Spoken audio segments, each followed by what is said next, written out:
Oui, bonjour les amis, on retrouve alors notre évangile de Matthieu, certes, mais cette fois-ci le chapitre 10, les versets 37 à 42. Qui aime son père ou sa mère plus que moi n'est pas digne de moi. Qui aime son fils ou sa fille plus que moi n'est pas digne de moi. Qui ne se charge pas de sa croix et ne me suit pas n'est pas digne de moi. Qui aura assuré sa vie la perdra, et qui perdra sa vie à cause de moi l'assurera. Qui vous accueille m'accueille moi-même, et qui m'accueille accueille celui qui m'a envoyé. Qui accueille un prophète en sa qualité de prophète recevra une récompense de prophète. Et qui accueille un juste en sa qualité de juste recevra une récompense de juste. Quiconque donnera à boire ne serait-ce qu'un verre d'eau fraîche à l'un de ses petits, en sa qualité de disciple, en vérité, je vous le déclare, il ne perdra pas sa récompense. Donc nous nous retrouvons, vous voyez, ce dimanche, donc au chapitre 10, vous vous souvenez, le discours missionnaire, le discours de mission, dans lequel, effectivement, Jésus envoie ses disciples.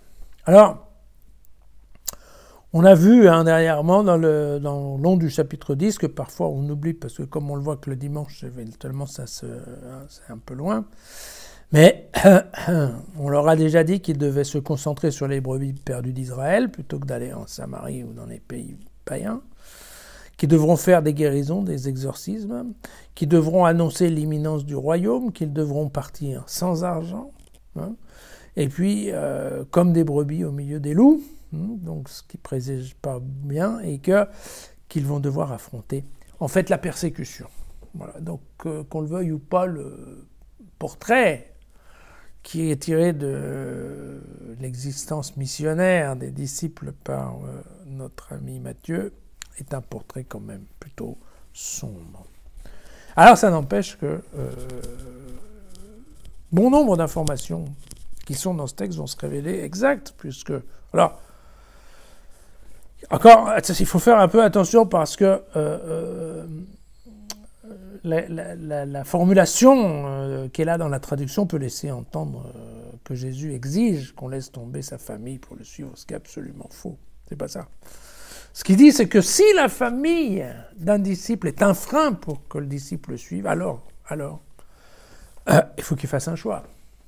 Et effectivement, s'il choisit de rester avec sa famille, alors il n'est pas digne de moi. C'est une exigence.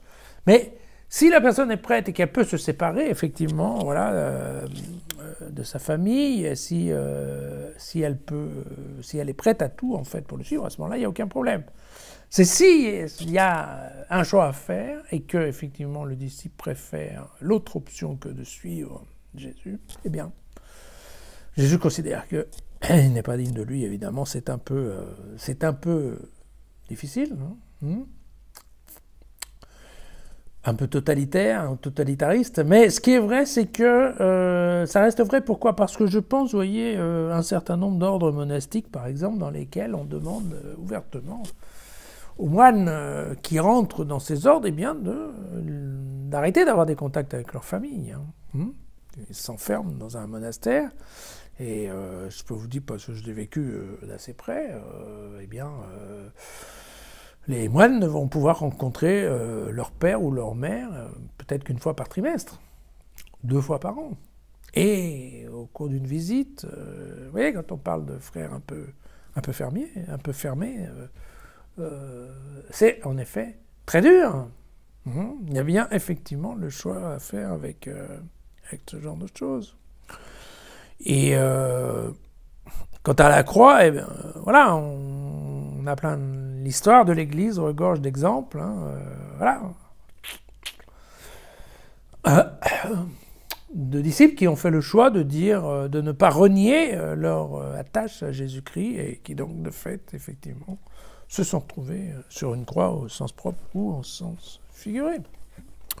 Donc, en effet, ce chapitre comme ça paraît un peu exagéré. En fait, je crois qu'il n'avait pas vraiment. En tout cas, à l'époque de Jésus, il ne devait pas l'être. Voilà. Les justes et les prophètes, des hommes envoyés par Dieu. Tout comme aujourd'hui, les disciples. À demain.